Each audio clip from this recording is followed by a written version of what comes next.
नमस्कार साहब। सबसे पहले तो कल जो मुख्यमंत्री जी ने अपनी कैबिनेट में अनाउंस करा है,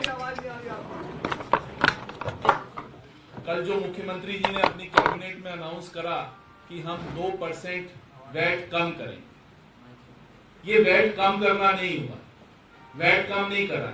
इनने जो ट्रांसपोर्टेशन कॉस्ट थी वो कम करी है। हर डिस्ट्रिक्ट में इनने कोशिश करी है कि जो भरतपुर हमारे यहाँ सबसे सस्ता है, सस्ता इसलिए है कि भरतपुर में मथुरा रिफाइनरी की पाइपलाइन आई, पाइपलाइन से वहां डीजल और पेट्रोल आता है, सबसे सस्ता भरतपुर है। बट इनसे कल मैंने सोचा था कि भरतपुर जितनी प्राइस में आपको पेट्रोल और डीजल हनुमानगढ़ में भी मिल जाएगा, बट अभी भी हनुमानगढ़ और भरतपुर के अंदर पेट्रोल में 2 रुपए लीटर का फर्क है और डीजल में करीब ₹1.87 का फर्क। तो वो इक्वलाइजेशन फंड भी नहीं हुआ। जो ये कहते थे कि भाई हम ₹5.30 और ₹1.40 तक कम करेंगे, वो भी नहीं कर पाए, क्योंकि मंशा होने। आज हमारा यूपी से धौलपुर, जो कि सबसे पहला स्टेशन पड़ता है भरतपुर से, यूपी से हमारे को डीजल 3 रुपए महंगा अभी भी धौलपुर में मिले, और पेट्रोल हमारे को करीब करीब 10 रुपए लीटर आगरा से महंगा मिलेगा। तो ये पैसा कहां जा रहा है, ये आपके प्रधानमंत्री जी खुद बोल चुके हैं पैसा कहां जा रहा है, ये आप समझ सकते। इसी तरह से पलवल हरियाणा में हमारे को अभी भी 10 रुपए लीटर में पेट्रोल में फर्क है। पलवल हरियाणा में ₹95.45 है, धौलपुर में ₹105.35, तो करीब करीब 10 रुपए का यहाँ फर्क है। और पेट्रोल और डीजल के अंदर करीब करीब धौलपुर और हरियाणा के अंदर 2 रुपए लीटर का फर्क है। तो ये तथ्य आपके सामने लाना चाहते हैं। जब से मोदी सरकार बनी, ये सब क्यों हो रहा है, ये भी आपको समझना पड़ेगा। ये हो क्यों है, ये खेल क्या है? ये खेल है कि किस तरह से राज्य सरकारों को पैसा डिवॉल्व नहीं करा, कि उनको पैसा किस तरह से नहीं दिया जाए। ये पूरा पैसा जो मंशा है केंद्र सरकार की, वो मंशा है ये पैसे रखने की मंशा। आपको ये बताना चाहूंगा, 2014 से अक्टूबर 22 तक पेट्रोल पर एक्साइज ड्यूटी 200% बढ़ी। इसी तरह से मार्च 14 से अक्टूबर 22 तक एक्साइज ड्यूटी डीजल पर 600% बढ़ी, सिर्फ 600%, ज्यादा नहीं बढ़ाई। उनका बस चलता तो मेरे ख्याल से 1000% तक बढ़ा देते, बट सिर्फ 600% तक बढ़ाई। अब आप देखिए, जो स्टेट्स को डिवॉल्व होता है, स्टेट्स को क्या पैसा मिलता है, सिर्फ बेसिक ड्यूटी का स्टेट्स को पैसा मिलता है। वो कितना मिलता है? पेट्रोल में सिर्फ 58 पैसे लीटर स्टेट्स को पैसा मिलेगा। कितने में से? ₹32.90 में से सिर्फ 58 पैसे स्टेट्स को दे रहे हैं, यानी ₹32.5 सिर्फ सेंट्रल गवर्नमेंट अपने पास रखती। सेस और एडवलरम ड्यूटी और बेसिक एक्साइज ड्यूटी हटाने के बाद ये सब पैसा 32। तो साहब ये क्या, मोदी जी जो कह रहे थे कि ये रखते हैं, तो आज हम भी ये आरोप लगा दें कि 32 रुपए पैसा मोदी सरकार रख, 32 रुपए मोदी सरकार रख रही है। इसी तरह से डीजल में आते, डीजल में सिर्फ स्टेट्स को 75 पैसा मिलता है, आउट ऑफ ₹42.33, यानी ₹42.33 जो है वो सेंट्रल गवर्नमेंट को मिलते हैं, उसमें से सिर्फ 75 पैसा स्टेट्स को जो जाता है। पिछले साल ये रेवेन्यू थी 4,80,000 करोड़ रुपया, उसमें से स्टेट्स को क्या पैसा मिला आपको पता है? यानी हमारा तो शर्म से सर झुक जाता है, हमें सिर्फ 25,000 करोड़ रुपया मिला है। 4 लाख आप समझ लो, घटा लो, एक 480 में से 25 मतलब 4,55,00,000 रुपया, सिर्फ 4,55,000 करोड़ रुपया सिर्फ सेंट्रल गवर्नमेंट ने अपने पास रखा। और इसमें कैग की भी एक फाइंडिंग है, कैग ने लिखा है ये जो सेस का पैसा है, जो उन्होंने सेस लगाया था, सेस इसीलिए लगाया था कि जिससे कि स्टेट्स को उनको पैसा नहीं देना पड़े। सेस की एक फाइंडिंग है, यहां एक है ऑयल इंडस्ट्री डेवलपमेंट बोर्ड, उनने ये कहा था यदि आप सेस का जो पैसा है वो ऑयल इंडस्ट्री डेवलपमेंट बोर्ड के पास रखिए, जिससे ये डिविजिबल पूल जो है पैसा इकट्ठा होगा, जिससे ये हम पैसा भारत के अंदर पेट्रोलियम की खोज में, पेट्रोलियम के इंप्रूवमेंट में, एनवायरमेंट फ्रेंडली पेट्रोलियम देने में ये पैसा R&D पर खर्च करेगा।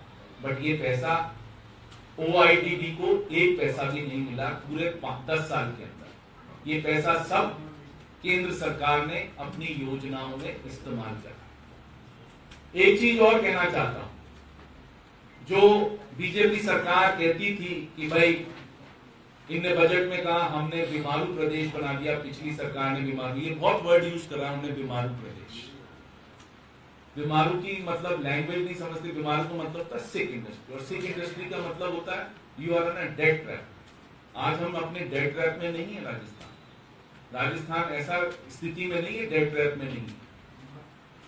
आज आपने कल 1500 करोड़ रुपए की छूट दी है वैट की वजह से।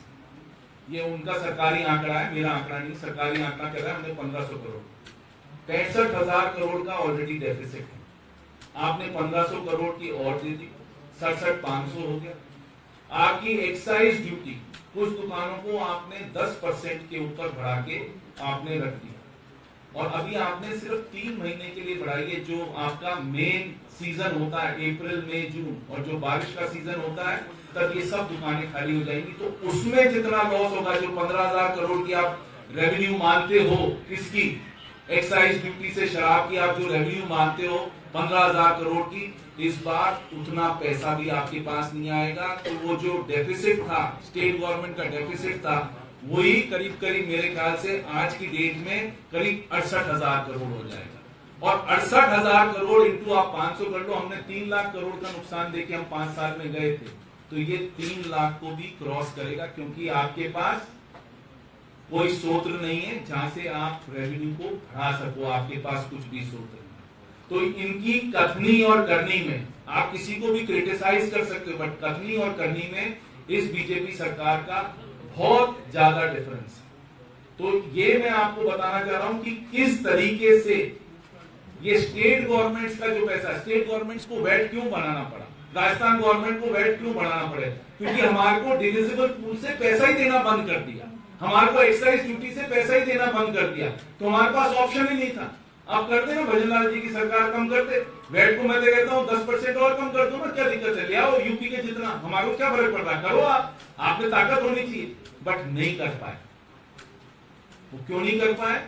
क्योंकि ये चीज आप कर ही नहीं सकते हो, आपकी फाइनेंशियल पोजीशन आपको अलाउ ही नहीं कर रही कि आप ये सब कर सकते। दूसरी चीज इलेक्शन बॉन्ड्स की, जो आपसे मैं बात करना चाहता हूं। अब आप देखोगे रोज व्हाट्सएप मीडिया पे कल से चालू हो गए, अरबिंदो फार्मा पर एमडी पकड़ा गया, 10 दिन बाद उनको बॉन्ड्स दिए। डिफरेंट कंपनीज, आपने देखा इसमें अंबानी और अडानी का एक भी नाम नहीं। वो क्यों नहीं?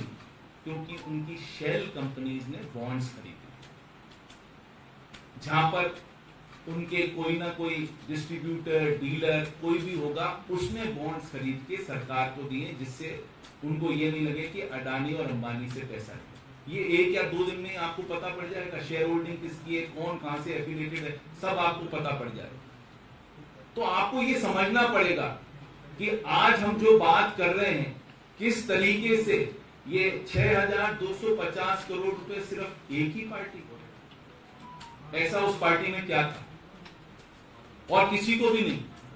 बाकी को आप सब देखोगे 50% में वो अकेले हैं, और 50% में इतनी सारी पार्टियां, स्टेट गवर्नमेंट से इतनी सारी स्टेट गवर्नमेंट। तो ये आप सबको समझना पड़ेगा, और आप सबको ये पब्लिक को बताना पड़ेगा किस तरह से ये इंस्टीट्यूशनल करप्शन हुआ है। मैं इसको इंस्टीट्यूशनल करप्शन कहता हूं, this is called institutional corruption.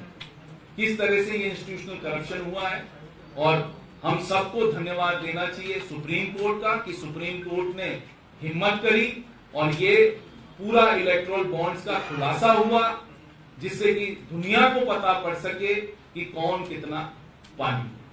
तो आप सबका एक बार बहुत बहुत धन्यवाद, आप पधारे, थैंक यू। बेटा आज बीजेपी में पीसी हुई थी प्रेस कॉन्फ्रेंस, उन्होंने ये कहा कि भारतीय जनता पार्टी की 2.5 महीने पुरानी जो सरकार है वो वंडर गवर्नमेंट है, अंग्रेजी वाला वंडर गवर्नमेंट है। वो वंडर सीमेंट का भी आ जाएगा, इलेक्ट्रोल बॉन्ड में आ जाएगा। उन्होंने कहा कि वो वंडर सीमेंट का भी आ रहा है। 2.5 महीने में इतने काम किए हैं, जो जो वादे किए गए वो पूरे हुए किए ना। पेट्रोल डीजल पे वो ये बोले ये कि तो हमने कभी देखो कहा।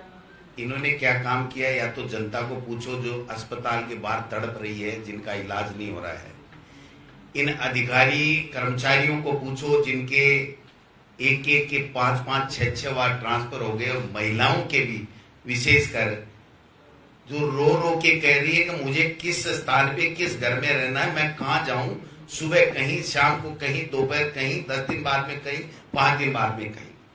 और 2 MOU जिससे पानी आना नहीं है, उनका झूठ और भ्रमण सरकार, पर्ची सरकार, और अब तो है डमी नहीं, अब तो केंद्र की सरकार का भी नाम देना पड़ेगा हमको, धंधे वाली सरकार, धंधे वाली सरकार, चंदे में धंधा। लेकिन सर, घनश्याम तिवारी ने ये बोला कि पीएम नरेंद्र मोदी या किसी भी बीजेपी नेता ने कभी नहीं बोला कि हम 10 रुपए कम करेंगे। अभी मैंने सुना है 10 रुपए कम करने, अभी, हाँ बोला ना कि हम बराबर कर देंगे, 12 रुपए हैं जिसको हम बराबर